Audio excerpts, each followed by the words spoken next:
संसद से लेकर सड़क तक अग्निवीर मसले को लेकर बयानबाजी चरम पर है। सरकार अग्निवीर स्कीम को हर हाल में सही बता रही है, जबकि विपक्ष का कहना है कि सेना में 4 साल की नौकरी सही नहीं है। साथ ही विपक्ष इसमें लगातार बदलाव की बात कहते हुए अपनी आवाज मुखर करते नजर आ रही है। इस बीच अग्निवीरों को लेकर यूपी, एमपी, ओडिशा और गुजरात समेत छत्तीसगढ़ सरकार ने बड़ा फैसला लिया है। साय सरकार ने अग्निवीरों को आरक्षण देने का ऐलान किया है। इसके तहत अग्निवीर जब भारतीय सेना में अपनी सेवा के बाद वापस लौटेंगे तो छत्तीसगढ़ सरकार इन नौजवानों को पुलिस सेवा में आरक्षक, वन सेवा में वन रक्षक और जेल प्रहरी जैसे तमाम पदों में प्राथमिकता के आधार पर विशेष छूट देगी। इसको लेकर जानकारी देते हुए सीएम साय क्या कुछ कह रहे हैं, पहले आप ये सुनिए।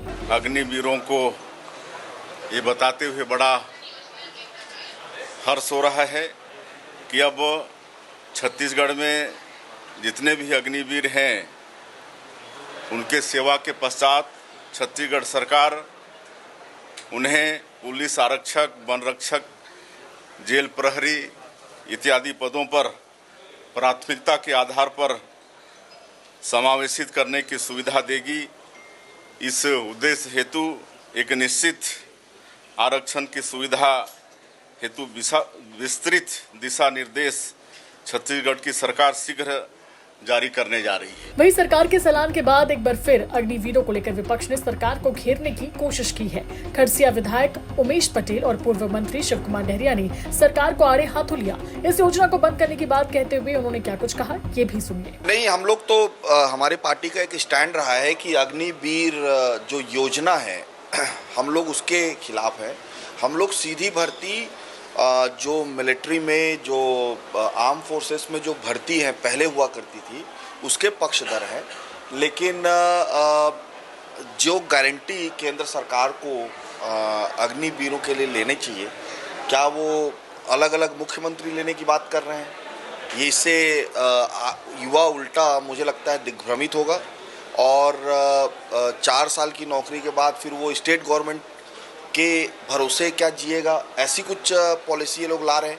क्योंकि इसमें बहुत घोषणा तो जरूर किए हैं, लेकिन कोई स्ट्रेट फॉरवर्ड पॉलिसी लाएंगे तभी इस पे कुछ बात होगी। और जहाँ तक हमारी बात है, हम लोग अग्निवीर योजना के खिलाफ कहें, हम लोग पुरानी जो जिस तरह से मिलिट्री और आर्म फोर्सेस की भर्ती होती थी उसी के पक्षधर हैं। देखो, अग्निवीर की जो योजना है वो वास्तव में ठीक नहीं है।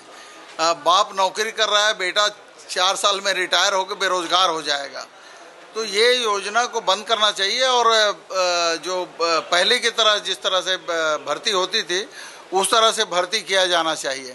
अभी इसको अच्छा साबित करने के लिए केंद्र के निर्देश पर आरक्षक में या अन्य जगहों में इन लोगों को प्राथमिकता की बात कर रहे हैं, लेकिन जो आरक्षण की व्यवस्था है उसमें अलग से आरक्षण ये उन लोगों को कैसे दे सकते हैं?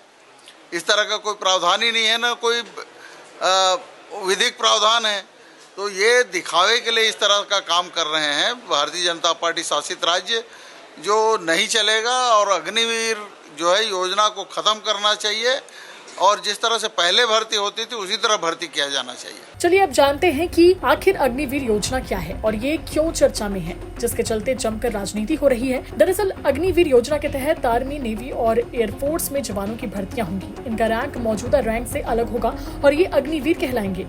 इस योजना के तहत हर साल करीब 40 से 45 हजार युवाओं को सेना में शामिल करने का प्लान है। ये युवा 17.5 साल से 23 साल की उम्र के बीच होंगे। बता दें कि अग्निवीर योजना लागू हुए करीब 2 साल हो चुके हैं, लेकिन अब भी इस योजना को लेकर विपक्ष का विरोध जारी रहता है। सबसे ज्यादा सवाल उठ रहे हैं कि 4 साल के बाद अग्निवीर आखिर क्या करेंगे। बहरहाल सरकार के ऐलान से युवा कितने प्रभावित होते हैं, ये तो देखने वाली बात होगी। रायपुर से अजय सोनी की रिपोर्ट, छत्तीसगढ़ तक।